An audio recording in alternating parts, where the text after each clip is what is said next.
Happy Friday, everybody. It is time for Top 5 Friday, presented by Rocket Mortgage by Quicken Loans.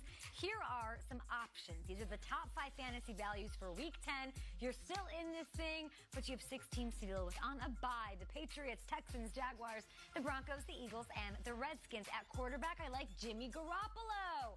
He's going against Seattle. As you know, Kyle Brandt or Trent or Jared or whatever his name was loves him. So do I. He's coming off his first 4-touchdown game of his career, and he's developed a legit connection with Emmanuel Sanders, who got the best of Patrick Peterson a week ago. The Seahawks have given up or have gotten lit up by guys like Jameis Winston, by Matt Schaub over the last 2 weeks. They've given up close to 400 yards through the air to 3 different quarterbacks this year. I'm liking his odds. At running back, David Montgomery against the Lions. The Bears have finally started feeding him. He's put up 20 or more fantasy points in each of the last 2 weeks, but he's probably was on your bench last week when he did that. Do not make the mistake again. Detroit's given up the most points to running backs this year. Josh Jacobs, Dalvin Cook, Jamal Williams, and Saquon all had big days. We're hearing that James Conner isn't 100%. If he sits, this is the kind of guy I would stick in my lineup. At wide receiver, Christian Kirk going up against the Bucs. I feel good about this one. He's coming off a quiet week, but that was against the Niners defense. He is, I don't know this, I haven't asked Kyler Murray, but I'm pretty sure he's Kyler Murray's favorite target, averaging just under 9 a game. 9 looks. I think he has a huge day against this Bucs defense. They've allowed the most points to wide receivers all season. Yeah, I think he's going to ball out. I would take a shot on him over Jarvis Landry, who has to take on the Bills, or Josh Gordon at San Francisco. Another wide receiver for your pleasure is Golden Tate. You like him, Nate? Yes, Golden that's my Tate? guy. Of course, he had that beautiful play, and he's taken on the Jets. He's a safe choice, high floor. He's been on a nice little run over the last 4 weeks. He's averaging 81.3 total yards, 9 targets a game. Ingram out. Shepard may not go. So he should be seeing a ton of looks. I like the volume. I like the matchup. The Jets have allowed 7 touchdowns to receivers over the last 3 weeks. Tight end, oldie but a goodie, Greg Olsen, up against the Packers. He hasn't found the end zone since week 3, kind of a problem, but I love the matchup. It's awesome this week. Green Bay's allowed 4 touchdowns to tight ends over the last 3.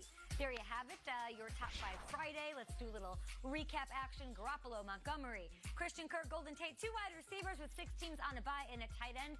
If you're scraping, Greg Olsen hasn't scored. I think he does at Green Bay. Nate?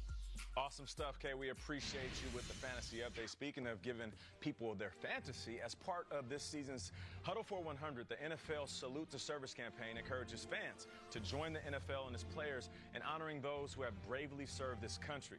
Michael Cathcart is a U.S. Navy veteran from northern New Jersey who received a letter of appreciation from his favorite player, a Super Bowl champion from the New York Giants.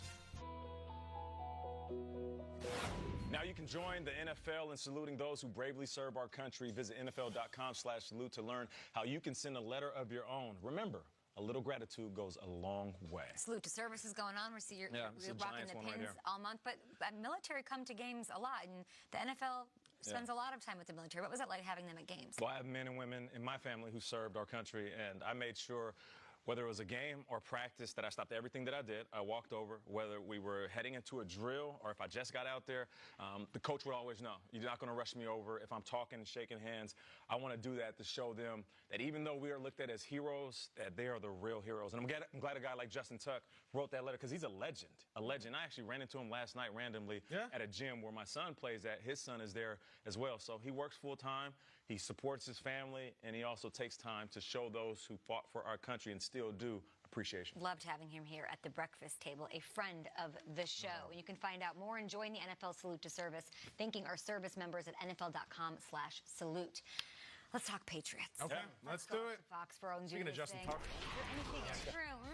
Is there anything to worry about with the offense? I think so. Sure. You know what it is? The run game.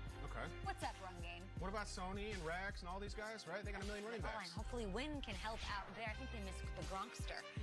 And it went down to the wire last night. We've got the highlights from a Thursday night thriller next. It's a great game. Did anybody ever find a cat?